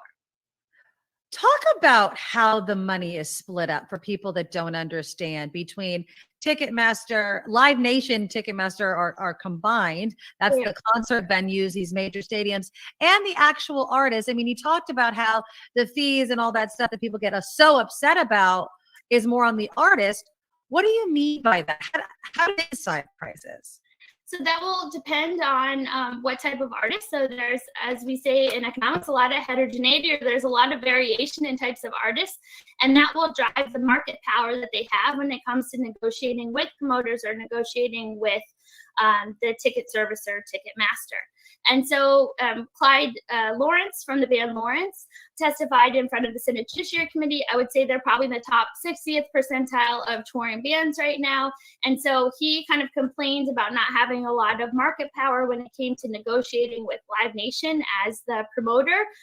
But, you know, Adele, if she was testifying in front of the Senate, would have a really different account of what it's like in terms of her market power when it comes to negotiating with Ticketmaster. And so the way that tours usually get booked is that a promoter will book a tour. They'll offer in advance to the artist to play a set number of shows, and then the promoter gets to recoup their expenses. And then after they recoup their expenses, there is some profit sharing agreement that happens between the artist and the promoter. And so the issue with Live Nation that Clyde Lawrence talked about in the Senate Judiciary Committee hearing is actually kind of an age-old problem when it comes to the live event space. So the live event space has always been, to some extent, vertically integrated. So we've always had kind of local monopolies. And when I'm talking about that, it's saying that there are local promoters who are also venue owners. So if you wanted to have a show in the Midwest, you would go to Jerry Michelson to Jam Productions. And now Live Nation has kind of standardized that across the country. So that's kind of step one, is that they have a national monopoly when it comes to the ownership and operation of a lot of venues, in addition to being the promoter. So now you can imagine if you're in a conversation with Live Nation about, okay, when did you recoup your expenses? They are recouping their expenses, according to Clyde Lawrence's testimony, a lot later, because they're doing things like saying, oh, the venue charged us $250 for towels, so that's coming out of the artisan. Well, Live Nation is the venue. So right. And the promoters, they're kind of padding their pockets on both sides. And so again, less of that is going to happen if you're an artist who has more market power, but if you're the band Lawrence, more of that is going to happen, because you're kind of at the mercy of the promoter who you need to get you into the best rooms in the country to play. And so now add on to that they're also the ticketer. So now you're kind of dealing with them in terms of being the ticketer, the promoter, and the venue owner. It seems obvious that they need to be broken up. It seems like we're going to get screwed either way because of exactly what you said. Yes, if you're a smaller artist, it may not be, so much on the fan, but when you're the promoter and you're the venue and you're everything and you're the ticket seller, why is it taking so long? I mean, we iconically, we've had bands testifying about this back in the 90s, seeing this coming, the writing on the wall. Are they just paying off the politicians? Like, why is it just a bunch of Swifties in Washington now that are angry? I don't know. So it is a good question about why it's taken so long, and not just in the live event space. And so I'm going to punt a little bit on this, but not completely. And just in terms of, I can't speak to, how they're influencing politicians. And I think a lot of it is that the music industry is a small industry too. So it's small when it comes to revenues, it's small when it comes to employment, and it's small when it comes to political influence in terms of dollars that go into campaigns from the music industry. It's large in terms of our emotional attachment to music, right? But to kind of put it in perspective, of every $1,000 that gets spent in the U.S. economy, less than $1 of that $1,000 goes to the music industry. And so I think that's why it kind of hasn't been more in the public imagination what's happening in terms of the competitive structure. But if you look at the music industry, a lot of what's happening in all of the mini industries that make up the music industry really kind of foreshadow what's happened in the tech sector and other parts of the economy. We see so much consolidation that's happened in recorded music. So there's 3 major record labels. There's basically 1 major streamer. There's 1 major ticketer. And so basically every part of the music industry, but really music publishing, has become incredibly consolidated. And the only reason music publishing isn't more consolidated is because there's not enough money in it. If there was more money in music publishing, it would also be more consolidated. So I think when big touchstone events like the Taylor Swift presale happens, and members of Congress's grandkids can't get tickets to the show, or their constituents can't get tickets to the show, then they're saying, okay, let's look at what's happening in this industry that otherwise seems a little too small potatoes for us to think about. Right. So looking at the Beyonce, I mean, we're kind of touching on a little bit more warning, a little bit more of a phased in type of approach for the ticket selling. When you talking to your class, your Rockonomics class at UC Irvine, what is kind of the take from the, obviously you're talking to a certain, I would say, age group, really going to a lot of concerts, really interested in these sorts of things. What is their reaction to how these things are handled? Because I'm old enough to remember when you had to wait outside, a Tower Records, and that showed your dedication to wanting to see a band, and you waited in line and you got your tickets and whatever ones were there. I know technology has taken that a lot off our hands, but it seems to have created, with the bots and the scalpers, a bigger problem.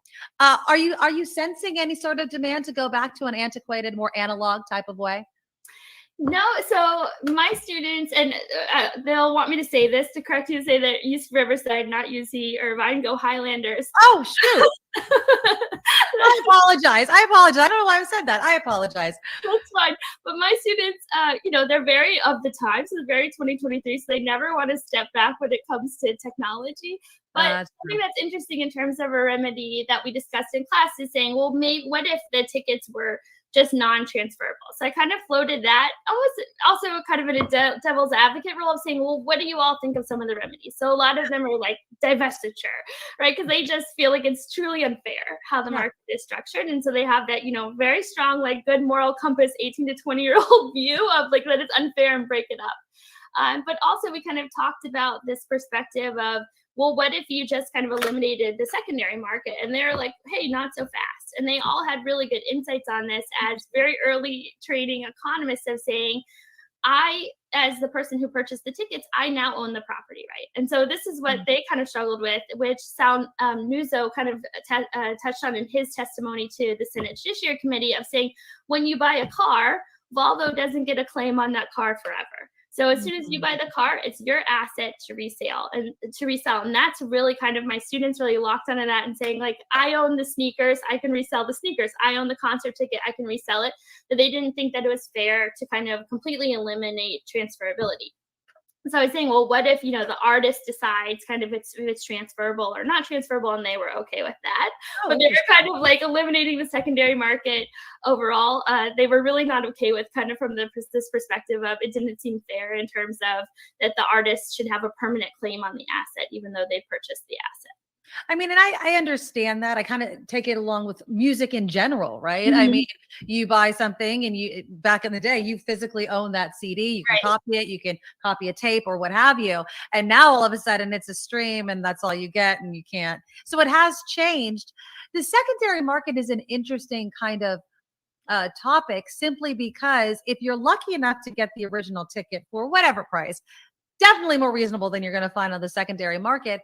It seems like people hate scalpers until they're the ones that can scalp the ticket. Definitely. I mean, I don't know if there's a solution there. I mean, for instance, if I was going to buy Beyonce tickets for, let's just say $200 a ticket, and I bought 4 tickets because I know that they limit you to 4 tickets, and I could buy them each for $200, $800, and I could sell 2 for $800 each. I've gone to the Beyonce concert now for free. Do you think that we'll ever get away from scalpers? It seemed a little, I don't know, less criminal in prices when they were just outside the concert venue versus on StubHub or something like that.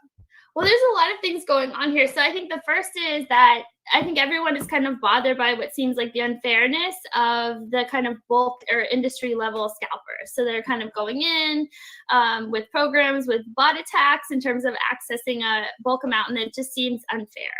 But kind of why is the secondary market profitable in live events is kind of the starting place. And so that is that, artists underprice their shows. And so that's what makes the secondary market so profitable. They're not pricing at demand. So we might ask, are they underpricing their shows because they're not good economists or they don't know where demand is? I don't find that to be true. I find artists to be very good economists. It's because they have kind of a longer lived perspective, which is that they want new fans to come in and see a show. So they want to create some opportunities for people to come in and not all the tickets to be at $800 so that they can kind of create a long-term fan. And then also there's the perception of the signal that they're sending to the market. And so that, Fugazi famously priced their shows at $5 because they wanted to say they're like for the proletariat. But that creates a lot of opportunities in terms of the scalping market. So if artists price closer to the market equilibrium, we would see kind of less of the scalping activity. And it really would just be kind of when people can't show up for an event and they want to offload a ticket. And then here and there, you would see some profitability in terms of the tickets if artists priced more highly. But again, that kind of and every Beyonce ticket would be like $5,000, right? You saw this with like Kid Rock. So he was saying he got sick of kind of looking out into the first row of his shows and just seeing like what he called like fat CEOs and their young dates. He was like, that doesn't feel like who I should see in kind of the front row of my shows. And that's a real challenge that artists have in terms of pricing. Yeah. Do you, my last question, I think, do you see any big changes coming in the near future, either through Ticketmaster and what may be done in Washington, D.C., or just kind of the structure they themselves put forth to make it seem fair? I don't think it's ever going to be fair. I mean, obviously there's a privilege of being able to maybe even sit at home and wait until your time to kind of log in and being able to do those sorts of things. But do you foresee ticket sales, especially for big names like Taylor Swift, Beyonce, changing for the better for the fans? Well, see, like between the Taylor Swift and the Beyonce tour, of course, we're seeing small changes that mean to lots of fans in terms of communication, and having the different groupings of the cities going on sale creates less chaos. So the perception of fairness, I think, is better for fans for this tour than the previous tours. Absent competitive pressure, I don't think that we would expect a lot of changes to happen in the ticketing space. And about prices, we do have a lot of pent up demand from years of not being able to go see stadium shows. So that's going to put pressure on prices. And also we see a bit of a generational shift. And so, younger generations are kind of putting more into the experience economy and less into kind of physical consumption. So as that shift is happening, that's driving up demand as well. And so for the top kind of 1% of artists, I think this is the reality, that we're going to see prices climbing for stadium shows. But you can still go see a lot of great shows in theaters or in independent venues in your city that, are still very reasonably priced. So we're seeing a lot of this pressure kind of for those top shows, but we should still be able to get, good seats to see great shows in local venues. When's the last time you tried to get really hot tickets on Ticketmaster? So I tried to get the Eras tickets, and I don't even think that they verified me as a person. They didn't verify me either. I was totally bummed, but I was like, I'm used to being kind of mistaken for a robot as an economist, but come on, Taylor. I know exactly. Well, maybe she'll extend the tour. That's what I'm hoping. I think the only other answer is just more opportunity to go. But she is human, so obviously you cannot be artist doing that. Dr. Carolyn Sloane, UC Riverside, I apologize, labor economist. I really appreciate you coming on, and thank you so much. Thanks, Nick. Volume on. There you go. Thank you all for going through that. I apologize for all the glitches again. I'm hoping that things will get better tomorrow. So Kim McAllister, what did you think? Do you think that prices for big name shows are ever going to really, unless you break up Ticketmaster and Live Nation and all that, ever going to be feasible for the average American? I just don't, given everything that he said. But yet all these shows sell out.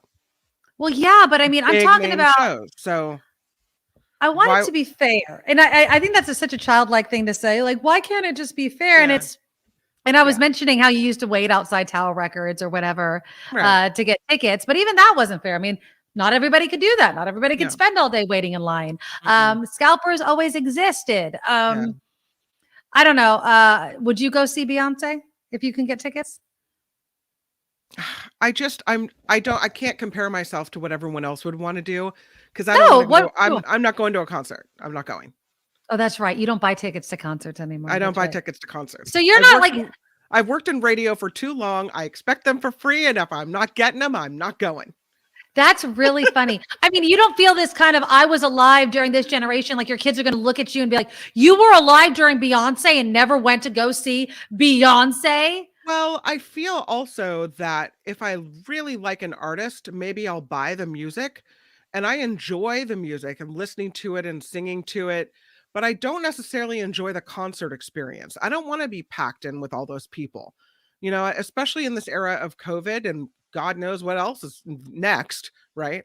I don't want to go to that. I don't. No crowds anymore for Kim McAllister. She's like, I'm done with people. As a matter of fact, at the Monterey Bay Aquarium, they have this little theater you pack into and you watch the video. And I'm passing out masks to my kids, and because I don't want to be in a space anymore with people without a mask. Yeah, I mean, I feel like, am I crazy? Maybe I'm Lulu. I don't know. I think that, use obviously your common sense when you're in a crowd of people, right? Now Kim had said she's bummed that she never saw Prince. There are people, like, for instance, obviously my daughter's named Marley. I would have loved to see Bob Marley. I was not old enough to even go to his concert before he died. But there are people where I'll look at my parents and be like, how did you never see fill in the blank iconic artist? You were alive. They came to your city. You didn't buy a ticket. But now doing that is so difficult because it's so expensive. So like with Taylor Swift, we were talking about with the professor, Dr. Sloane, they send out verified fans things. And then if you have a certain type of credit card, you can get in. So by the time it gets down to us regular people who you didn't get a verified email or what have you, there's either no tickets left, and so you have to buy them on the secondary market. And on one hand, I want to see his iconic musicians and artists. On the other hand, there's only so much I can afford. I get that there's some type of energy that happens in a concert, and when you see live music, it can be magic. But realistically, the tickets that I could afford to buy are way far in the back, which means I'm going to have to look at her on a screen. True. And even that might be too far away to really see what's going on stage. And so why am I going? Why to is be that there, fun? to be the energy, to say that you went? That's so not important to me. Yeah. Okay. Let's read some comments. Randy says it's not just concert tickets that are expensive. If you looked at the prices of tickets to go to a Warriors game at Chase Center, and if you want to take your family to an A's or Giants game, exactly. I mean, the nosebleed. So, for instance, with Taylor Swift, when I saw her, not this obviously concert, I didn't get tickets, but the last time at Levi Stadium, we weren't close. I mean, again, I was probably looking more on the screen than I was at the stage. But I feel like I do that anyway. I don't care. Honestly, at some point, even if I always have seats. I've never had floor tickets to a major concert in a huge venue like that in my life. But yeah, there is something like, if I'm just watching it on the screen, why don't I just go home? But I love being at concerts. I love the energy of a crowd. It's just, I like being there. John writes in, I saw Prince live once. He didn't sing. He came out and said he had laryngitis and we could have our money back or stay and watch Vanity 6 in the time. I stayed. It's yeah. Well, yeah, Vanity 6 is expensive. Yeah, I mean, that sucks. I would have gotten my money back and I wanted a refund to see actually Prince. Eric brings up the cost of concessions, merchandise, sweatshirts, right? So for instance, I'm wearing this sweatshirt right here, for instance. I went to the Cali Roots and it's a music festival. Mm-hmm. And hoodies are expensive. I mean, just the material alone, let alone when you put something on it and then you mark it up for whatever, venue, festival, artist that you're going to go see, but you want something from it, right? So I don't know. To me, it's worth it. Ms. Organic live music is the best. I love it. I prefer smaller venues though. So now you're cooking with fire. So if there's either a well-known band or maybe a band that you enjoy, but they're not super, performing at the Cow Palace kind of band, but they're in a local place and you don't have to drive for a long time to go there. And they're, it's a smaller place where you can get up close or you can really feel that music. That's different. Yeah. And the prices are reasonable. Like Joe writes in, underpriced shows, they all seem super expensive to me. And the big names are. They are expensive. And like somebody else said, concessions, food, drink, parking. I mean, it's a mini vacation just to go to a concert. Yeah.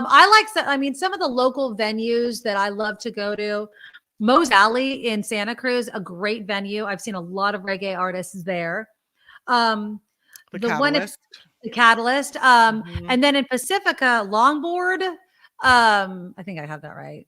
I've only gone there once and I saw a reggae concert there and that was a great small venue. So those ones are great. Beyonce's not playing at Moe's Alley or the Catalyst. You know what I'm saying? So it's just not, it's not an opportunity to see someone of that level in a small venue. And they're not going to do it. Ooh, the Mountain Winery, Randy brings up. I've never been to the Mountain Wine. I don't think I've been to the Mountain Winery. So the Saratoga Mountain Winery. I've seen that's a venue. I've seen pictures of it. It's small. It's intimate. They have big names there. Mm-hmm. I would go to a show there. I think. Yeah. And then the Greek Theater is a great venue outdoors. I saw Mumford and Sons there years and years ago. I saw Crowded House there. Best concert I've ever been to. Loved it. Wow. Yeah. Ms. Organic writes, Kumbwa Jazz Center in Santa Cruz. I've never been there. Oh. Yoshi's is a nice venue. Absolutely. And then with comedy, Nick, you're absolutely, oh wait, it wasn't Nick. It was a Vegan Man. Sorry. Live comedy, saw Joe Coy at the Improv in San Jose. I've been there many times. Fabulous venue. Absolutely fabulous venue. So yeah, I mean, you just got to watch your dollars and cents to kind of figure out what's worth it and what's not. Kim, she's not spending a dime. on any sort of big name concert. That's just not happening. And Well, your I'm not gonna. And you're talking about like between what $200 and $500 you would pay to go see a show like that? Yeah, I would. I spent over $200 to see Harry Styles. It was. I understand why though. You've got a mega fan, but I I don't do. know. I don't know if I. And he was great in concert. I like the fact that I got to say I've seen Harry Styles. Do you know who I would pay that much money to see? Hmm. Because he's given me something big. What? Steve Moskowitz. Look at him. You don't even have to pay $1. He's here for free. Look at that. Steve, we're talking about minding our dollars and cents and what we spend our money on. Do people... Well, maybe you should take clients there and see about a possible tax deduction. That's what I was going to ask you. I mean, I'm sure people want to write off all sorts of things like this. And there's all kinds of ways to legally do that. Look at that. Technically, Steve, because we're in entertainment, can Nikki write off Harry Styles tickets? She talked about it on the air. Well, possibly. So basically, you talk about the business purposes, and we get into that, and we look at the whole thing. But that's something that you do. You take a look at somebody's lifestyle, and you want to deduct everything that makes sense. Yes, absolutely. It must be hard to go through all of that. When people call you up and they think that they can write off certain things or that they're owed certain amounts, does it get a little uncomfortable trying to explain to them what they can and can't do? Not for me. I'm happy to explain it. And basically, when I started my career out, I was also a professor. So I like to think I'm pretty good at explaining things.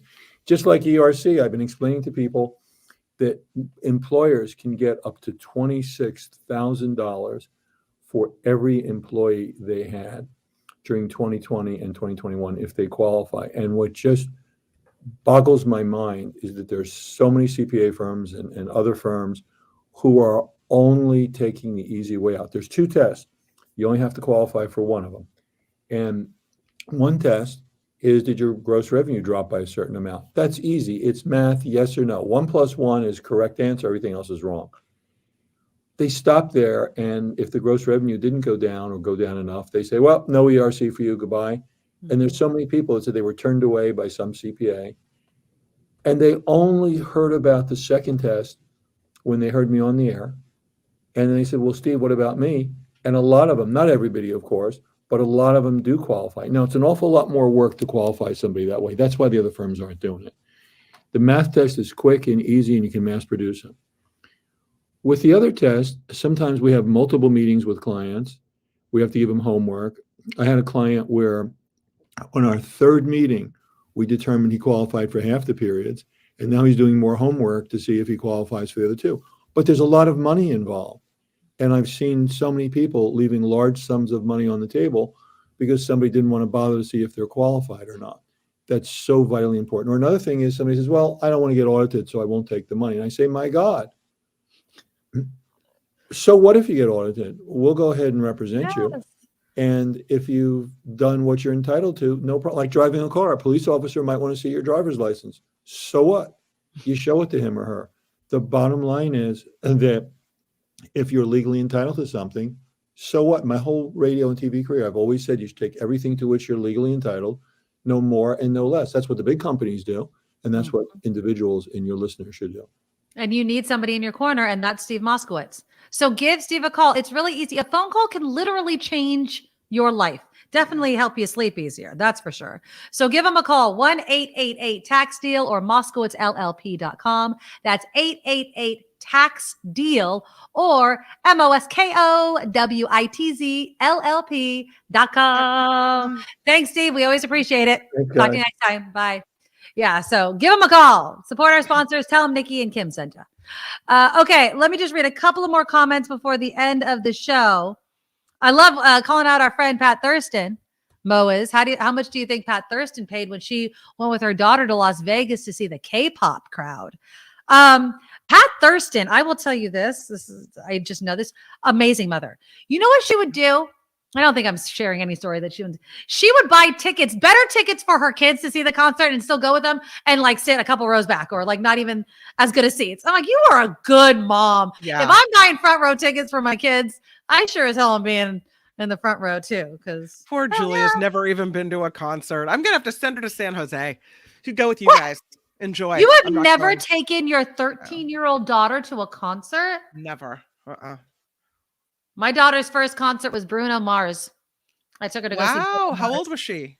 I think it was for her 10th birthday. I took her. Okay. 10th or Well, 11th see, then, birthday. but then, Yeah. so they're 13. That was right before COVID hit, probably, right?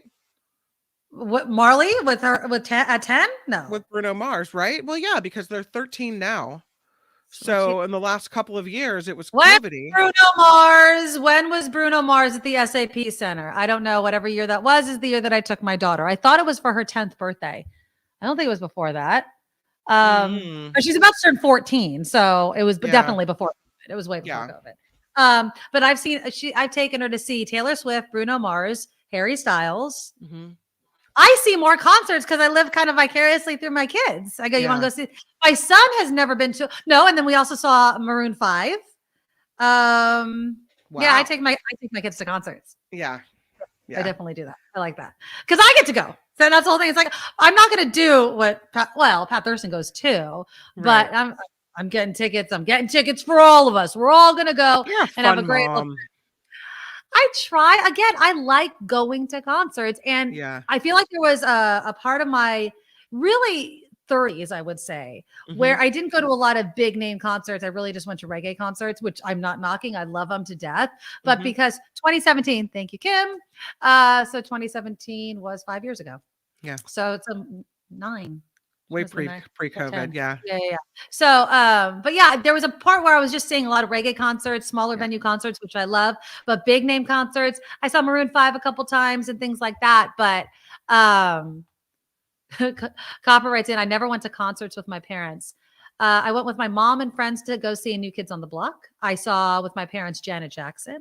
I had a ton of concerts with my parents, but yeah, they took me to some concerts. We used to just go to concerts that were at the Sonoma Marin County Fair that were free to get into. They had like big bands come through. Huey Lewis and the News would come through, and Night Ranger and all those. So yeah, I mean, it's just one of those things where I like to go to concerts and I bond with my kids. And also, no, not saying that this happened anytime soon, the window, Kim, in which you will be able to go to the concerts with your kid. It's closing. So, I mean, although it'll reopen, I hope, like when they're older, but they're going to want to go with their friends. Or you're going to have to be like Pat Thurston instead of the window already closed as far as taking pictures, family photos. Julia's like, I don't want to be in the picture. No. Bad. I gave birth to you. You're getting in the friggin' picture. I wouldn't put up with any of that nonsense. Tell her to give me. Can we go a little bit late? Sure. What's up? Or do we have to go? There's just I didn't realize that we were ending because I love talking to you and it feels like show just started. Oh, thank you. So I did some more news and one of the stories I thought was pretty important and I hadn't heard it yet. Okay. And I wanted to throw this is a story out of SF Gate. Okay. And if you haven't heard this. Apparently, there was federal funding started at the beginning of the pandemic for food stamps or CalFresh, they call it. Okay. Right? So it gave people a little bit more money. And I don't know if you remember that one time at Station X where we tried to actually live for a day on what you would get in food stamps. And it was, I don't know how much was it per day, like nothing, $4 or something ridiculous. If you over the period of a month, if you had sectioned it out, that's what it would have been. So the cuts are happening next month. And apparently, CalFresh recipients who were receiving $281 a month for food are expected to get just $23 a month beginning in April. Wait. You heard it total, right. $23 total dollars a month. Yeah. No, that's not even $1 a day. They were getting $281. They'll get $23. Wait, there has to be a typo in that. Nearly 3 million California households are bracing for a massive cut in food stamps because the CalFresh benefits are changing because that money that the federal government started to put in at the beginning of the pandemic, their federal government is putting a hold on that money, so it won't be available anymore. But it wasn't 23 before they started putting in that money, right? I mean, right? I don't know what the number was before the pandemic, but I can tell you it's not going to be. It's not $23. According to SF Gate, that's exactly what it is. Yeah, that's insane. We'll have to delve into that a little bit more. If there's anybody that has been on CalFresh or is on CalFresh, please reach out to us. Love to talk to you. I don't know how you guys do it. That's ridiculous. The story goes on to say that since March of 2020. CalFresh recipients have received an additional emergency allotment of $95 a month in addition to their regular benefits. But the temporary increase of benefits is coming to a close. Yeah. So John Slade thinks it was $250. I don't know. I honestly don't know. I'd have to do some more research into it. I don't know it off the top of my head. I don't know anybody that is on food stamps or CalFresh. But again, the Nikki Medoro Show at gmail.com. Reach out to us. If you are on it, if you know somebody who's on it, we'll get you on tomorrow. Or you could just send me an email and I'll read it on air. I want to know, how the hell do you make ends meet? Now, again, we'll do some more research. Is there other assistance that's going to bridge this gap? Or is it like you're just up S Creek with your $23? I mean, it doesn't, obviously food banks and stuff like that will have to step up, I guess. There is a woman named Becky Sylvia. She is a government relations director at the California Association of Food Banks.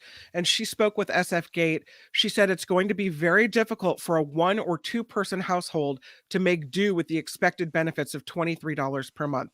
You might be able, she said, to buy a loaf of bread, a gallon of milk, and a dozen eggs, and that's your benefit for the month. So I think, I guess they want to raise the benefits to a minimum of $50 per household.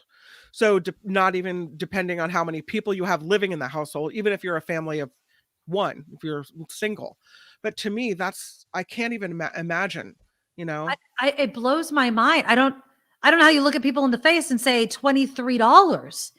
That doesn't make any sense to me at all. I'm devastated for these people.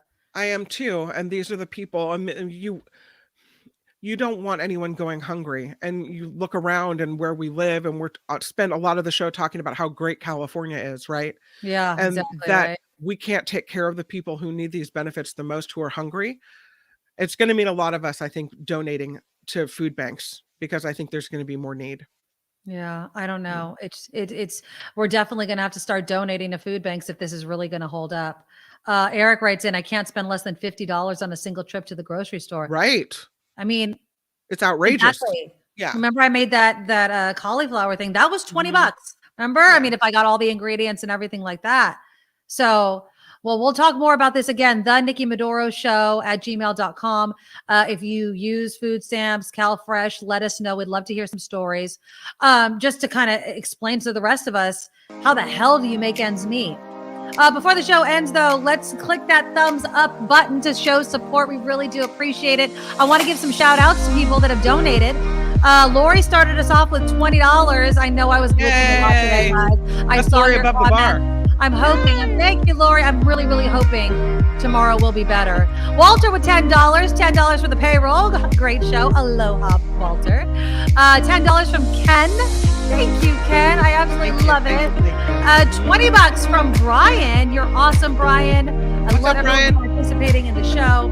And then Ms. Organic, a lot of participation today. Thank you with the $10 from you guys. And so, yeah, we really appreciate all the help that you can give. If you can become a Patreon subscriber, please consider it. Just go to thenikkimedoroshow.com. The Patreon link is right there, as well as links to share the show with your family and friends to get our subscriber numbers up, which is our big goal. Get some merch at thenikkimedoroshop.com. You can also donate through PayPal. The email is thenikkimedoroshow@gmail.com. All right, we'll talk tomorrow. We'll delve more into this whole CalFresh nonsense. That is just too much. Hopefully I'll be clear, but I'm not going to say I'm going to, because yesterday I think I jinxed us. I think I did that. I don't know what I did, but I think I jinxed it. But thank you, everybody, for being here, and we'll talk tomorrow. Bye. Nikki, you're all so awesome. You're proud, like a beautiful blossom. You're also the best. I really can't rest. You're all so awesome. Wow. Okay.